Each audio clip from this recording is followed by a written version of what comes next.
Hey, this is Professor Favors with a DRW lecture. And so the topic today is on homophones. You can find content as well as practice and quizzes within your core textbook, which is titled Fundamentals of College Writing. So this is the lecture on homophones. Homophones are basically defined as, in terms of grammar, words that sound the same but are spelled differently.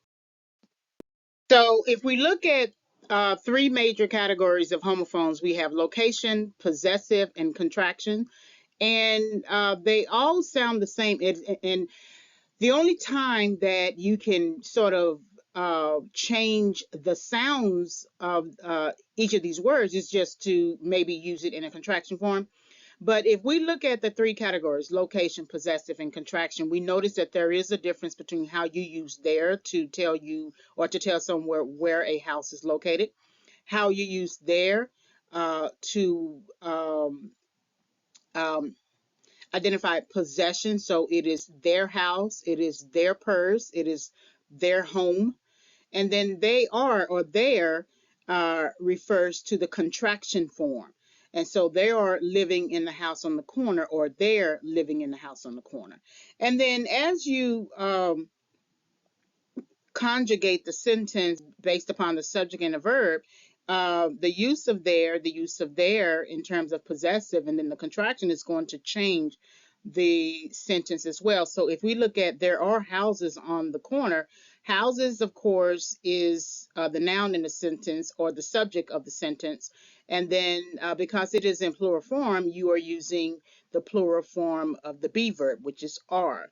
And so then their houses, in terms of possessive, refers to um, indicates it belongs to them, their houses, right? And so we are referring to two houses, at least two houses on one particular corner.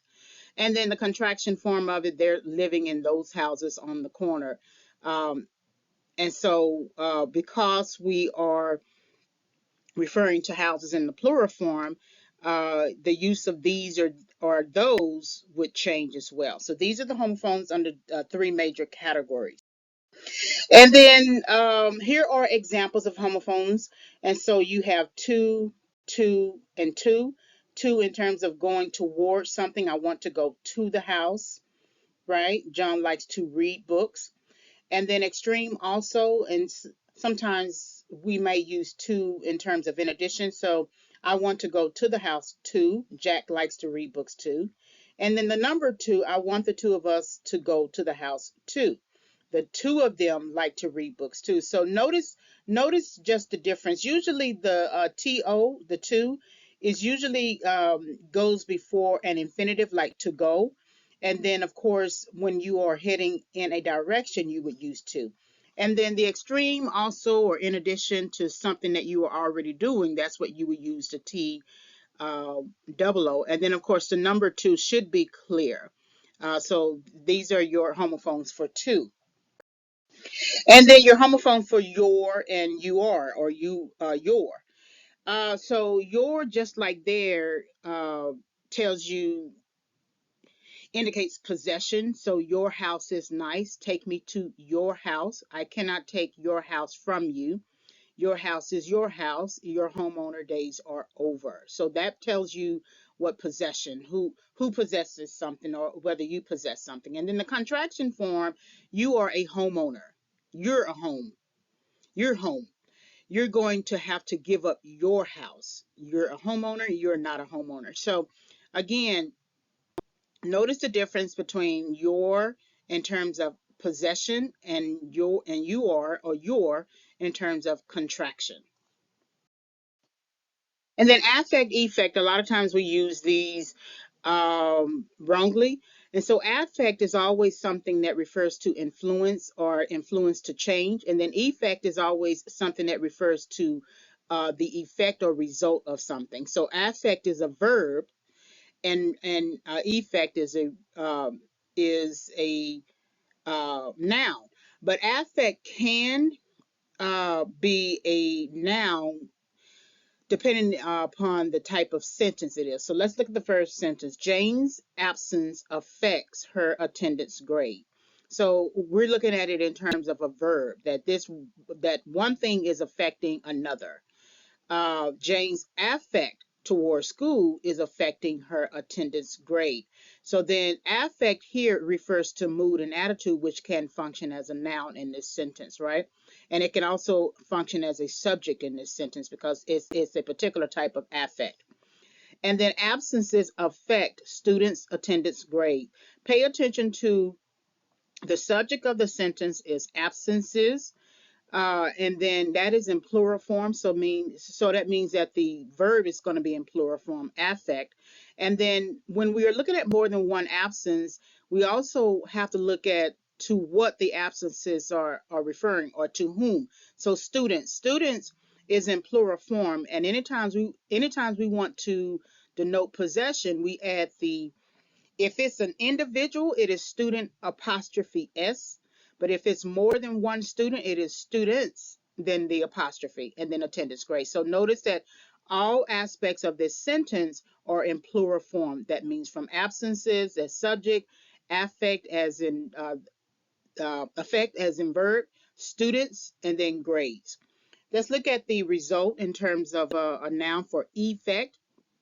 So a lot of times people want to use effect as a verb, but it tells you what the result of something is. So the effect of Jane's absences will affect her overall attendance grade. Notice the difference, that this is the effect here is functioning as a subject of the sentence and a noun as well. And so it is in the form, it is defined as a result of something. So then it is result of absences, and then the affect part of it, the effect part of it is your verb. So affect her overall attendance grade. And we're only talking about Jane's absences. Okay. Jane's absences has a negative effect on her attendance grade. That should actually be Jane's absences have a negative effect on her attendance grade. So I'm going to change that. But that's in a plural form as well. And it's still effect in terms of a noun and the result of something. And then loss of attendance points is the effect of absences. So loss of attendance, um, loss loss of attendance is the effect of absences. Just look at that as the result of something. And then except. So a lot of times we also use these sort of wrongly as well. Accept means to receive. Except means to exclude. So accept the fact that you are no longer a student. We accept you as a student here at this institution. Accept your undergraduate admissions letter. You did not accept your undergraduate admissions letter. Notice the difference. And then except, all of us are students except John. You are admitted into all areas of the college except the major. You submitted all your admissions documents except the scholarship letter. And a lot of times you'll see this type of lingo when you are trying to get into something, but maybe you failed to submit the proper documentation, so then it excluded you, whatever that is. And so that's why you want to make sure so that you move yourself from exclusion to reception, or being excluded or accepted from something and to accept it. So notice the difference.